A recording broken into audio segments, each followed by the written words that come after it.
Hello, it's day number 31. I have, well, it's been a fun day of ice home. We're being iced in today and tomorrow, apparently. So it's going to be fun. Another fun day with the kids at home tomorrow, which has been very relaxing. It's helped having the migraines. We just kind of chilled and binge watched some fun shows. Anyway, it's been fun. It's been a good calm day with the kids, which is really important when the kids aren't always so calm. Anyway, so haven't had much chance to work on the goals with between the ice, the migraine, and the kids. It's just sometimes it just kind of waits a little longer until things kind of return back to normal. Anyway, but I did read something really profound for me today. Fits right in with what I'm trying to accomplish. And it's not a perfect, quick, easy band-aid or take a pill fix. This is definitely a process, and I'm trying to find where the front cover of this is, so I apologize. Our church produces a magazine called the Liahona, and it's a monthly magazine. Lots of different articles of different topics. This particular one that I'm reading is from the current issue, 2023, and the very last article is called "If He Can Turn Water to Wine," and it's written by Adam C. Olson. So in lieu of just a verse or a few verses tonight, I'm going to read this last section of his thoughts on this miracle of Jesus turning water into wine, because it's a very cool perspective. And if you can keep in mind, I don't know if you've seen The Chosen, they portrayed this in The Chosen in the first season, Jesus turning the water into wine and at the wedding in Cana.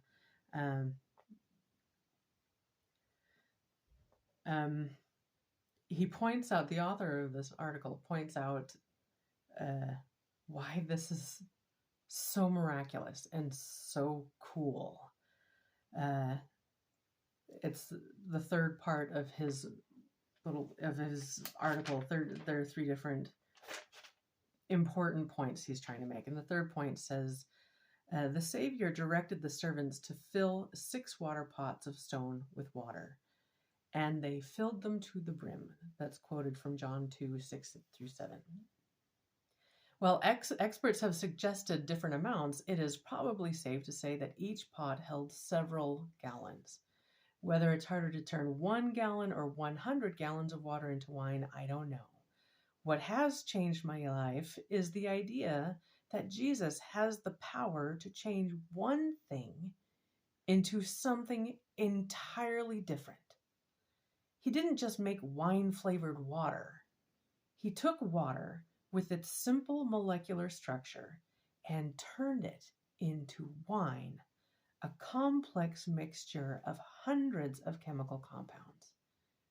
If he can do that, then he can turn my challenges into blessings, not just adding a silver lining to the storm, but actually changing the substance of the trial into something that blesses me. And he references Romans 8:28 and 2 Nephi 2:2 with that. And then he adds, if he can do it with one challenge, he can do it with all of them. So when life seems filled to the brim with trials, remember that he can change water into wine. He can exchange ashes for beauty. That's from Isaiah 61, verse 3. He can take evil and turn it to good. That's in Genesis 50, verse 20. He can turn my mistakes into growth and take my sins and change them from condemnation to progress. His last paragraph, he says, and to me, that realization is the most significant of all. This miracle that I once overlooked has taught me that through his power, if we have the faith to do what he asks, he can change us from what we were into what we can become, like him. I think that's just the coolest thing I've read in a while.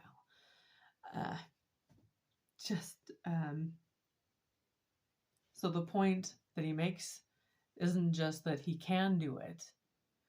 He says we have to have faith to do what he asks.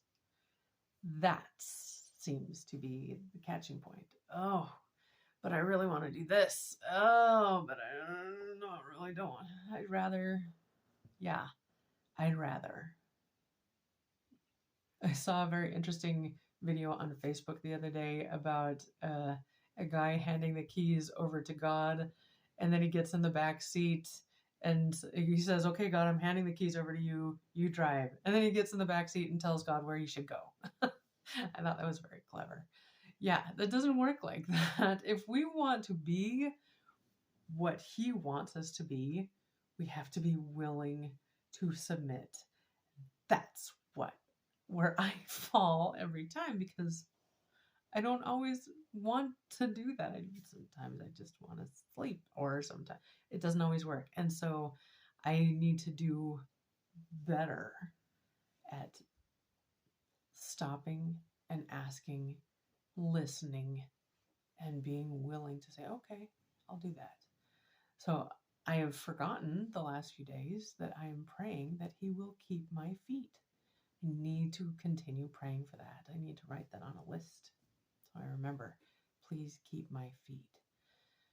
That's a song reference. I'll do that another time. Another song that I really love. But tonight, I want to use the song from Zach Williams, Heart of God. The lyrics of the chorus keep sticking in my head. So he changes beauty from ashes, just like in the article quoted from Isaiah 61. He takes beauty from ashes. So it doesn't matter how you are. He can make anything beautiful. So come as you are. Come to him as you are. Come broken, come weeping, come depressed, come angry, come addicted. Come as you are. Come in your pajamas. Come with your dirty hair. Come with screaming kids. Come as you are, and he can turn whatever you're in into beauty. I'm going to say this is it for tonight. Have a great night.